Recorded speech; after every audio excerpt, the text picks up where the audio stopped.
Thank you so much, Natalia. Very happy to be here and to share about the BFIT program. As Natalia said, I'm Dr. Karen Levesque. I'm here with my colleague, Dr. Antonie Chigeda. We are with Imagine Worldwide. Tony, if we can go to the next slide. We are going to, is it able to advance? There we go. Thank you. We're going to be talking about the BFIT program, Building Education Foundations Through Innovation and Technology, which is a program that was initiated by the government of Malawi in 2023. But there was a long history before that point of implementation. So this is a few points about the program we're going to be talking about. So we're currently in about 1,000 schools in Malawi. The core of the program is offline, tablet-based foundational literacy and numeracy using 1 Billion's adaptive software called One Course that focuses on foundational literacy and numeracy. The program is specifically targeted to work in the most remote, most difficult areas where there is no electricity necessarily, no internet connectivity. So the tablets work without connectivity and are solar powered. The tablet sessions are built into the school day. They are part of the school day, but they are supplemental to the standard instruction in literacy and numeracy that is ongoing. So they use underutilized periods during the school day. The program focuses on standard 1 to 4 learners who typically use the tablets about 30 minutes per day, 5 days per week.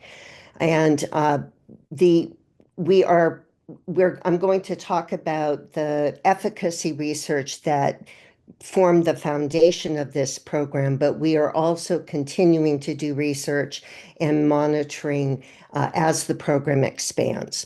The total annual cost per child is less than $7 and declining. And many people tell us that this is one of the most cost-effective programs, education interventions they've seen. So how do we get to this point? Imagine started about 9 years ago, and we had this belief that offline tablets with high quality software focused on foundational literacy and numeracy could make a meaningful difference in these environments. We're currently focused in sub-Saharan Africa. BFIT is in Malawi. So the first thing we did is we spent the first 5 years of Imagine running multiple randomized controlled trials in different countries, languages, settings, including government schools and refugee camps. During the same period of time, at least 9 RCTs were accumulated, 5 of them run by us, but others run by other researchers and organizations. So there was a very strong evidence base. The RCTs all showed that the 1 Billion software made a statistically significant difference in impact, and not just a marginal difference, but typically at least 50% additional learning, sometimes in the latest versions up to almost double the learning compared with a control group. Effect sizes, depending on this study, would range from 0.25 to 0.54 in literacy and in numeracy. So the RCTs consistently showed positive, significant, and meaningful impact on literacy and numeracy. It also showed that girls benefited at least as much as boys, and some of the smaller studies suggested that the gender gap was closing for girls in mathematics. We have seen since then in Malawi and in Sierra Leone that is the case. Mathematics gender gaps are closing with the program. In addition, the research showed that except for the children with the most severe disabilities, children with special education needs and disabilities do participate meaningfully in the program. So now I will turn this over to Tony to talk about how did we actually, that was the basis, the efficacy research, how did we get to an actual implementation at scale? Thank you very much, Karen, for sharing that. As Karen has pointed out, the research evidence on program impact fueled internal government buy-in for the program. This basically came from the fact that as the research was being conducted, we were also sharing this research with the Ministry of Education, showing them what we were learning from the impacts that were going on from the program. And so the government was interested and felt that if we are realizing that kind of impact, the question was, what would it take to get this program to all the children in the country? And so we worked with government to design a program for scaling the use of tablets in all public primary schools. And this was also key because at the moment, the government is running a 5-strand strategy on foundation learning, where digitalization is one of the key focus areas in their strategy. And therefore, the use of the tablets in the schools spoke to that particular strand of their strategy. And so we worked to actually create a national scale program. And Imagine Worldwide provided the ecosystem coordination, which basically brought together the funders on one side, implementation support partners, technical support partners, to support the government system in taking this program to scale. Our understanding was that the government needed to be in charge of the scale program to make sure that they understand fully what it takes to run that program, so that at the end of the day, there is no question of us handing over a program to the government, but we can just step aside and government can continue what they've been doing alongside ourselves. And so that actually got us off the ground, and we started implementing that program across the schools in the country. And in under 2 years, the program achieved a national footprint. By that, it managed to go to all the 34 education districts of Malawi, with about 1,100 schools at this point, which represents 21% of the schools across the nation. And as I said, the program is designed to have government as the lead implementer from the start. And that is particularly to make sure that government has experience running the program. By the time we get to the last school to be brought into this program, government will have had 5 to 6 years experience running the program.